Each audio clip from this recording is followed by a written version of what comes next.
Myself Viraj Sharma and you are watching Chemistry Class 10th Chapter 1 Chemical Reaction and Equation।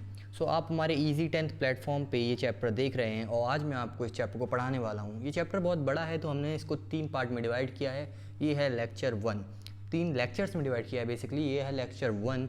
तीनों lecture के अंदर आपको ये chapter पूरा स्क्रैच से एडवांस तक कवर हो जाएगा, सारे क्वेश्चंस इंपॉर्टेंट मिल जाएंगे। तो फॉलो कर लेना Easy 10th को, सब्सक्राइब कर लेना यूट्यूब पर। तो चलिए शुरू करते हैं बिना टाइम वेस्ट किए। हाँ, सबसे पहले हम पढ़ने वाले हैं आज केमिकल रिएक्शन एंड इक्वेशंस। उसके बाद व्हाट इज़ केमिकल रिएक्शन।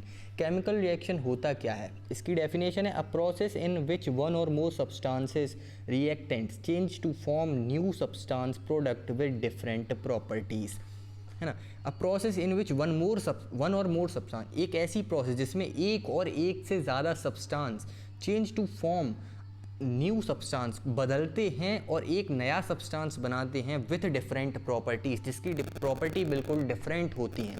ये होता है केमिकल रिएक्शन। ये होती है केमिकल रिएक्शन की डेफिनेशन। अब बात कर लेते हैं व्हाट इज़ केमिकल रिएक्शंस के की पॉइंट। सबसे पहले मैं कलर चेंज कर लेता हूँ, थोड़ा विजिबल नहीं है प्रॉपर्ली।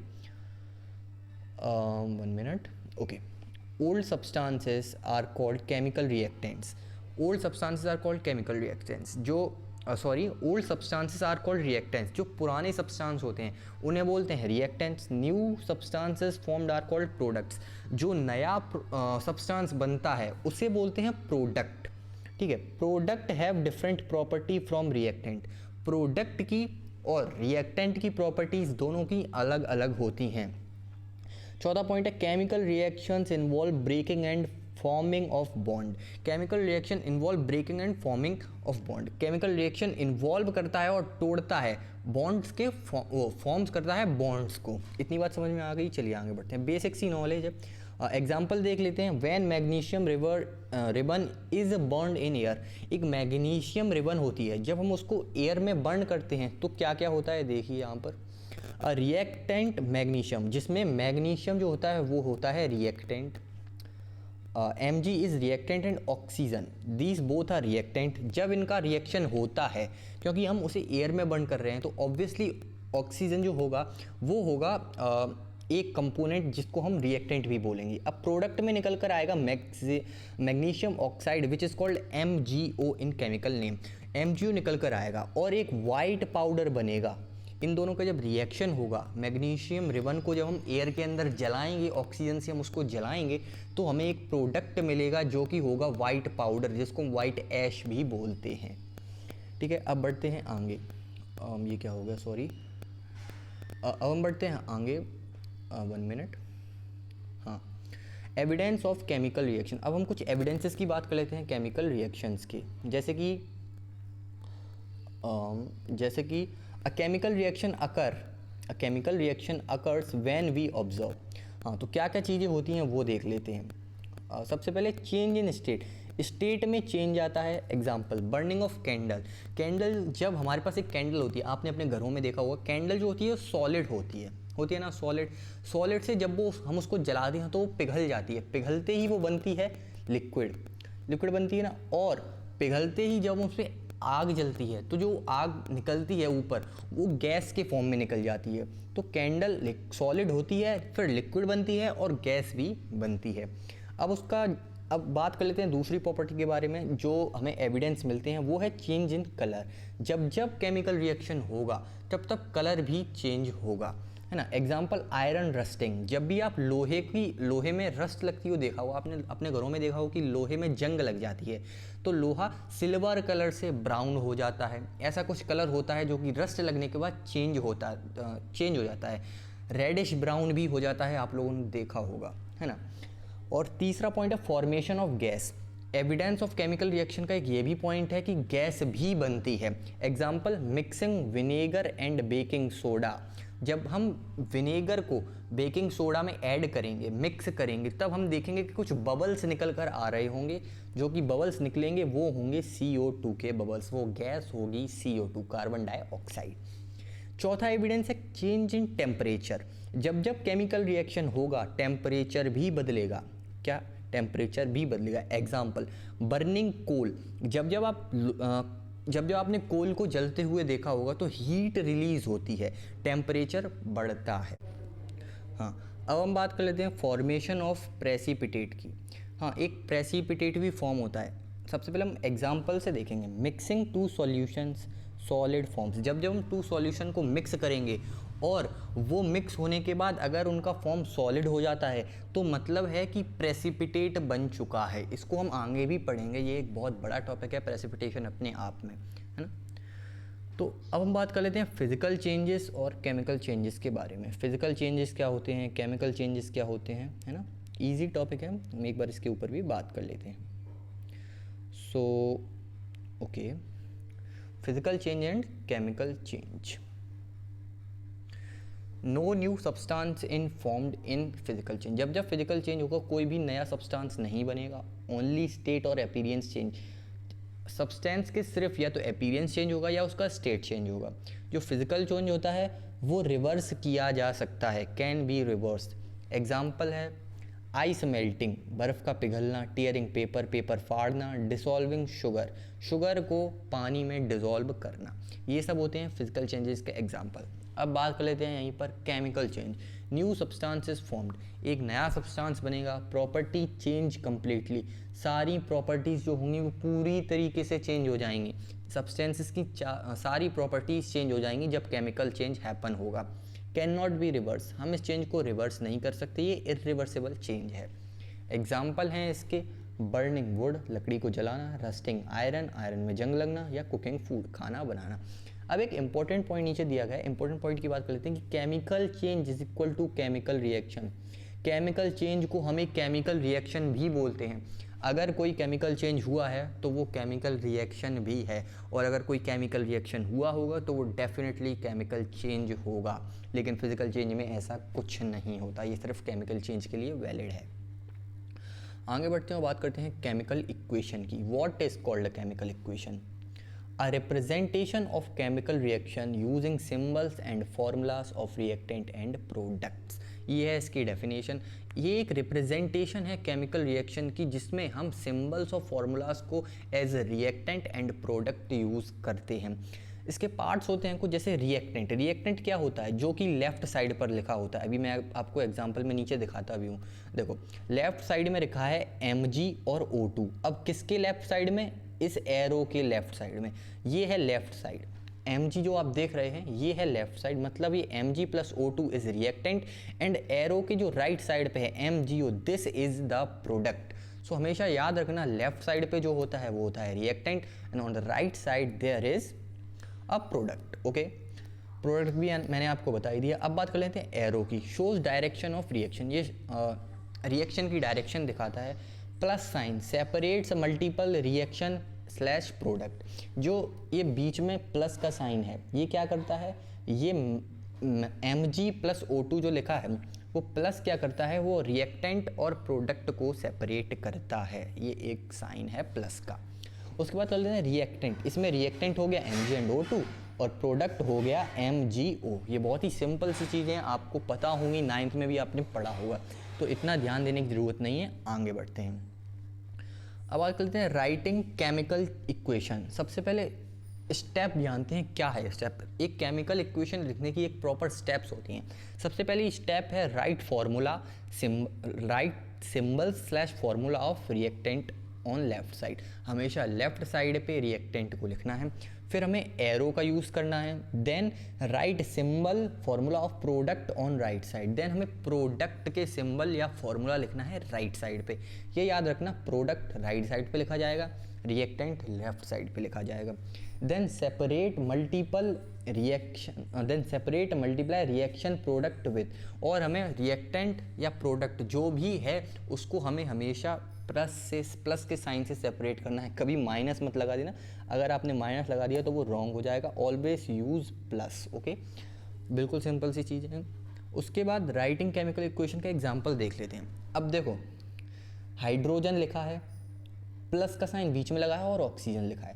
हाइड्रोजन और ऑक्सीजन ये दोनों रिएक्टेंट हैं, और रिएक्टेंट को अलग अलग बताया गया है तो बीच में लगा है प्लस का साइन, इनको सेपरेट किया गया है। अब इधर पे लगा है एरो जो बताता है कि राइट साइड में जो है वो प्रोडक्ट लिखा है। तो जब ये केमिकल इक्वेशन होगी तो वाटर बनेगा, जिसको हम H2 plus O2 is equal to H2O भी बोलते हैं। अब बात कर लेते हैं, नीचे लिखी है वर्ड इक्वेशन, हम वर्ड इक्वेशन की भी बात कर लेते हैं। सबसे पहले हाइड्रोजन प्लस ऑक्सीजन को मिला के बनता है क्या, वाटर। हाइड्रोजन प्लस ऑक्सीजन को मिला के बनता है वाटर। और केमिकल इक्वेशन में हम इसे लिखेंगे H2 plus O2 is equal to H2O, बस सिंपल, नथिंग वरीड अबाउट। अब बात करते हैं word equation versus chemical equation में क्या डिफरेंस होता है। सबसे पहले word equation, use this name of substance. हमेशा वर्ड इक्वेशन में आप देखोगे कि सब्सटेंस का नाम लिखा है, फॉर्मूला नहीं, नाम लिखा है, सिंबल नहीं है। ओके, जैसे example magnesium plus oxygen is equal to magnesium oxide. अब केमिकल रिएक्शन में, केमिकल इक्वेशन में क्या होगा, यूज सिंबल एंड फार्मूला। ये हमेशा सिंबल और फार्मूले का यूज़ करेगा केमिकल इक्वेशन। जैसे कि एग्जांपल में Mg plus O2 is equal MgO। ठीक है, अब देखो एडवांटेजेस क्या हैं केमिकल इक्वेशन को यूज़ करने के from word equation. More precise, मतलब छोटा रहता है बनाने में, छोटा बनाना पड़ता है हमें reaction. Shows exact number of atom, इसमें हमें एग्जैक्ट नंबर ऑफ एटम दिखते हैं। जैसे आप दिख रहा होगा आपको Mg प्लस O2 में 2 हमें अलग से दिख रहा है, 2 एटम हैं। अगर आप ऊपर देखो तो ऑक्सीजन में कोई O की जगह 2 वगैरह 3 वगैरह एटम नहीं दिख रहे हैं, सिंपल यहाँ पे आप देखोगे तो O ही ऑक्सीजन लिखा है पूरा। यूनिवर्सल, अंडरस्टूड बाय ऑल, ज़्यादातर पूरी वर्ल्ड में यही यूज़ होता है, because it is universal and understood by all, क्योंकि ये सबको पता भी है और ज़्यादातर यही यूज़ होता है। देखो मेरी स्पीड पढ़ाने की थोड़ी ज़्यादा है, मैनेज कर लेना। जैसे जैसे मैं आगे लेक्चर लाता रहूँगा मैं अपनी स्पीड भी मैनेज करता रहूँगा, जिससे आप लोगों को अच्छे से समझ आए। और जैसा कि आप लोग जानते हो, आप हमारे इजी 10th प्लेटफॉर्म पे ये वीडियो देख रहे हो, जिसका ऐप लाइव है। आप डिस्क्रिप्शन से वीडियो की से APK हमारा ऐप का डाउनलोड कर सकते हैं। नोट्स के लिए आप टेलीग्राम चैनल ज्वाइन कर सकते हैं, लिंक आपको डिस्क्रिप्शन में मिल जाएगी। आप अस्त्र बैच में इनरोल हो चुके हैं, ये अस्त्र बैच में लेक्चर्स चलते हैं। आगे बढ़ते हैं, बैलेंस एंड अनबैलेंस इक्वेशन। अब ये एक इम्पॉर्टेंट पार्ट है जिसमें बोर्ड में डायरेक्ट क्वेश्चन आते हैं 2, 4, 5 नंबर के। सो बात कर लेते हैं बैलेंस इक्वेशन की। बैलेंस इक्वेशन में क्या हुआ, number of atom of each element is equal on both side. Both side पे नंबर ऑफ एलिमेंट्स इक्वल होंगे। Follows law of conservation of mass, ये law of conservation of mass को follow करता है, ये मैं आपको नीचे बताऊंगा। एग्जाम्पल है 2H2 plus O2 is equal to 2H2O। अब देखो ऊपर मैंने बोला था कि एटम सेम होंगे, तो हाइड्रोजन में देखो 2 और 2 4 एटम है, वैसे ही इस साइड भी हाइड्रोजन में 4 एटम है, ऑक्सीजन में 2 एटम है इस साइड, देन ऑक्सीजन में इधर भी 2 एटम्स हैं। एटम सेम रहेंगे दोनों तरफ, अंडरस्टूड। अब अनबैलेंस्ड इक्वेशन क्या होगा, number of atom is not equal on both side. Both side पे नंबर ऑफ एटम सेम नहीं होंगे, नॉट सेम, ठीक है। अब example H2 plus O2 is equal to H2O, यहाँ पे O के साथ 2 एटम्स नहीं हैं, ये है अनबैलेंस्ड इक्वेशन। अब नीचे ऊपर मैंने आपको बताया था what is law of conservation of मास, अब हम उसके बारे में बात कर लेते हैं। Law of conservation of mass says that mass can neither be created nor destroyed in a chemical reaction. एक केमिकल रिएक्शन में मास ना ही बनाया जा सकता है ना ही डिस्ट्रॉय किया जा सकता है। Total mass of reactant is equal to total mass of product. जितना मास रिएक्टेंट का होगा सेम वैसा ही मास प्रोडक्ट का भी होगा। ये चीज़ें याद रखनी चाहिए आपको। Now we are moving ahead and there is a statement why balance chemical equation, why should we balance chemical equation, हमें chemical equation बैलेंस करनी क्यों चाहिए, तो वही मैं आज बात करने वाला हूँ आगे। Reasons, law of conservation of मास। पहला रीज़न तो यही है, mass is not created not destroyed, क्योंकि मास हम बना ही नहीं सकते। Atoms must be equal on both side, atom दोनों साइड इक्वल होने ही चाहिए, इसलिए हमें बैलेंस करना ज़रूरी रहता है। इसीलिए हम बैलेंस करते हैं। बैलेंस करने के बाद हमारे पास दोनों तरफ नंबर ऑफ मास जो नंबर ऑफ एटम जो होगा वो सेम होगा। Accurate representation shows exact number of atom, ये exact number of atom show करता है। Correct ratio of reactant and product, ये भी शो करता है कि रेशियो करेक्ट है दोनों तरफ या नहीं। Now chemical calculation, what is chemical calculation needed for stoichiometry used in practical chemistry, ये थोड़ी हायर चीज़ें आ गई, इनको आप अवॉइड करना, avoid, AVOID, avoid last point. Okay, अब कुछ एग्जांपल्स देख लेते हैं। एक अनबैलेंस्ड इक्वेशन है H2 + O2 = H2, ये मैं आपको बता चुका हूँ। इधर लेफ्ट साइड पे जो H है उसके एटम 2 हैं, O के भी एटम 2 हैं, लेकिन राइट साइड पे H के तो 2 एटम हैं but there is no any atom of O का यहाँ पे सिर्फ एक ही एटम है, जबकि होने कितने चाहिए? 2, क्योंकि इधर भी O के 2 ही एटम हैं। ऑक्सीजन नॉट बैलेंस्ड, ओके, यहाँ पे जैसा हमने देखा ऑक्सीजन बैलेंस नहीं है। अब बैलेंस कैसे होगा? देखो 2H2 + O2 = 2H2O। अब हमने यहाँ पे 2 का मल्टीप्लाई कर दिया इस जगह पे, सॉरी 1 मिनट, ये हमने यहाँ पे 2 का मल्टीप्लाई कर दिया। अब हमने यहाँ 2 का मल्टीप्लाई किया तो हाइड्रोजन 4 होगा, क्योंकि जब आप 2 का मल्टीप्लाई पहले से जो हाइड्रोजन के साथ 2 है तो ऑफकोर्स 4 ही होगा, और 2 का मल्टीप्लाई 1 के साथ होगा जो ऑक्सीजन के साथ है तो आएगा 2। नाउ हमने यहाँ पे भी 2 का मल्टीप्लाई किया, किस तरफ? रिएक्टेंट साइड, तो हाइड्रोजन यहाँ भी 4 हो गए और ऑक्सीजन भी 4 हो गए, इसलिए ये केमिकल इक्वेशन बैलेंस हो गई, वही नीचे बताया गया है। Now moving ahead, how to balance chemical equation. एक केमिकल इक्वेशन को बैलेंस कैसे किया जा सकता है? Write unbalanced equation. सबसे पहले हमें एक अनबैलेंस्ड इक्वेशन लिखनी है।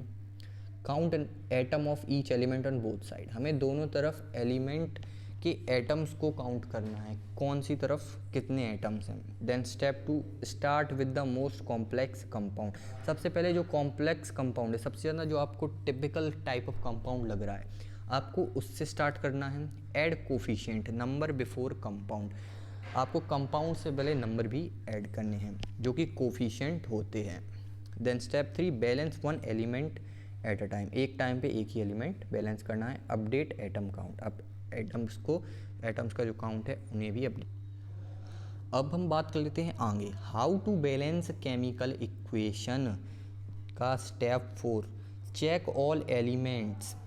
क्या? Check all elements are balance. सबसे पहले हमें देख लेना है कि सारे एलिमेंट्स बैलेंस हैं कि नहीं, कि हमने ऐसे ही लिख दिए हैं कि तुमने बैलेंस किया ही नहीं है, गधे हो तुम, बैलेंस कर लेना, देख लेना।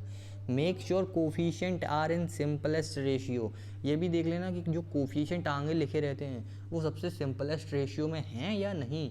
अगर वो कट सकते हैं तो उन्हें काट भी देना, वो मैं आगे बताऊंगा। एक डेडिकेटेड क्वेश्चंस का लेक्चर होगा जिसमें मैं सिर्फ क्वेश्चन प्रैक्टिस करवाऊंगा, वो होगा लेक्चर नंबर 3 या फिर 4, तो उसे ज़रूर आना उस लेक्चर में। और आओगे कैसे? इजी 10 को सब्सक्राइब कर लेना यार, ऐप डाउनलोड कर लेना, वहाँ पे नोटिफिकेशन मिल जाएगी आपको, है ना। Now important point is that never change subscript, only coefficient. कभी भी सबस्क्रिप्ट चेंज नहीं करने हैं, सिर्फ कोफिशिएंट में ही बदलाव करना है। Coefficient should be whole number, और कोफिशिएंट होल नंबर होना चाहिए। अगर वो नंबर माइनस में है तो वो कोफिशिएंट नहीं है, आपकी इक्वेशन जो है वो गलत हो गई है। नाउ बैलेंसिंग एग्जाम्पल, अब मैं आपको कुछ एग्जाम्पल दे रहा हूँ, एक ही एग्जाम्पल है शायद, इससे आपको कुछ आइडिया लग जाएगा अगर पढ़ते होगे तो। सबसे पहले क्वेश्चन है H2O2 = H2O, ये ज़्यादा डार्क हो गया क्या, है ना। अब काउंट एटम, सबसे पहले हम एटम काउंट करेंगे, तो हाइड्रोजन के एटम 2 हैं, ऑक्सीजन के भी 2 हैं। इस तरफ प्रोडक्ट साइड हाइड्रोजन के तो एटम 2 हैं पर ऑक्सीजन का सिर्फ एक ही एटम है, ऑक्सीजन का कुछ नहीं लिखा, मतलब एक एटम है, इसका मतलब ऑक्सीजन बैलेंस ही नहीं है, ऑक्सीजन इज़ नॉट बैलेंस। अब स्टेप 2, बैलेंस ऑक्सीजन। ऑक्सीजन को बैलेंस करने के लिए हमें पुट 2 बिफोर H2O, हमें H2O से पहले 2 लगाना पड़ेगा। जब हम इसके यहाँ 2 लगा देंगे तो हाइड्रोजन भी 4 हो जाएंगे, तो हमें हाइड्रोजन को भी बैलेंस करने के लिए हाइड्रोजन के पहले भी 2 लगाना पड़ेगा। पुट 2 बिफोर H2, तो 2H2 + O2 2H2O। Now left में हाइड्रोजन 4 हो गए और राइट में भी 4 हो गए। अब हमें चेक करना है, हाइड्रोजन 4 हैं, ऑक्सीजन 2 है, बिल्कुल सही, हाइड्रोजन 4 है, ऑक्सीजन 2 है, इधर भी हाइड्रोजन 4 है, 2 है, means this is balanced. Final answer is this. और हाँ, आपको ये कॉपी पर करने हैं सॉल्व, ठीक है। ये कुछ 10 इक्वेशन हैं, इन्हें आपको बैलेंस करना है। ऐसा भी हो सकता है कि कुछ इनमें से पहले से बैलेंस हों, ये आपका हो गया होमवर्क, जो कि मैं नेक्स्ट क्लास में चेक करूँगा। ऐप में आप डाउट सेक्शन में इसका फ़ोटो भेज देना अपने कॉपी का, मेरे पास आ जाएगा, मैं देख लूँगा किन किन ने होमवर्क किया है और किन किन ने नहीं। ये प्रैक्टिस ज़रूर करना है ना, बहुत इंपॉर्टेंट है। अब information provided by chemical equation, हमें केमिकल इक्वेशन से क्या क्या इंफॉर्मेशन मिलती है। सबसे पहले रिएक्टेंट एंड प्रोडक्ट, हमें ये पता लग जाता है कि क्या रिएक्ट किया और कौन सा सब्सटेंस बना। नंबर ऑफ एटम, हमें each count of each atom, exact count of each atom, हमें पता लग जाता है कि कितने एटम्स हैं एग्जैक्टली फ्रॉम बैलेंस्ड इक्वेशन। ना molecular ratio, ratio of molecular involve, इसमें जो मॉलिक्यूल्स होते हैं उनका भी रेशियो इन्वॉल्व रहता है। स्टेट ऑफ सब्सटेंस, हमें सब्सटेंस की स्टेट भी पता लग जाती है अगर लिखी हुई है तो। ऊपर वाली इक्वेशन में कुछ नहीं लिखा था, ना ही गैस लिखा था, ना ही लिक्विड लिखा था, ना ही एक्वस लिखा था, ये मैं आपको और बताऊंगा। डायरेक्शन में तो हमें एरो देखने को मिलता ही है। एग्जाम्पल ये आपके सामने है, इसमें क्या हो गया, इसमें रिएक्टेंट है H2 एंड O2 जो कि गैसेस हैं, लिक्विड बना है H2O, 2 मॉलिक्यूल्स हैं, H2 रेशियो है इसका 1 मॉलिक्यूल्स है O2 में, 2 मॉलिक्यूल्स हैं H2O में। सिंपल है बिल्कुल। अब सिंबल एक रिप्रेजेंटेशन एक बार देख लेते हैं, जो कि कॉमन सिंबल यूज़ होते हैं। एरो ये हमेशा डायरेक्शन के लिए यूज़ होता है, अगर अपर एरो यूज़ हुआ है तो गैस उसमें इन्वॉल्व है, अगर लोअर एरो इन्वॉल्व है तो प्रेसिपिटेट फॉर्म हुआ है, अगर प्लस लगा है तो वो सेपरेट करता है सब्सटेंसेस को, और अगर ये सिंबल लगा है रिवर्स वाला तो एक जो रिएक्शन है वो रिवर्सिबल रिएक्शन है। ठीक है। अब स्टेट की बात कर लेते हैं। जी लिखा है तो गैसेस स्टेट है, एल लिखा है तो लिक्विड स्टेट है, एस लिखा है तो सॉलिड स्टेट है, अगर ए क्यू लिखा है तो एक्वस स्टेट है। ये सारी सिंपल चीज़ें आपको 9th में भी पढ़ा होगा। तो लेक्चर हो चुका है बहुत बड़ा। अब हम बात कर लेते हैं इस लेक्चर का जो पार्ट 2 आएगा, उसमें मैं आपको क्या क्या कवर करा रहा हूँ। उसमें type of chemical reaction, combination reaction, decomposition reaction, displacement reaction, double displacement reaction, each type with example, real life examples, chemical equation, more balance equation, और प्रैक्टिस करा रहा हूँ कुछ प्रॉब्लम्स जो कि आपके इस चैप्टर को बना देंगी बहुत ही मजबूत। तो इजी 10th को सब्सक्राइब कर लेना। Thank you for watching our lecture, thank you for giving me your precious time on easy 10th। Hope we will meet in next lecture. Telegram join कर लेना, यूट्यूब पे सब्सक्राइब कर लेना, और app की लिंक भी डिस्क्रिप्शन में मिल जाएगी, उसे डाउनलोड कर लेना। Thanks for watching. I am Viraj.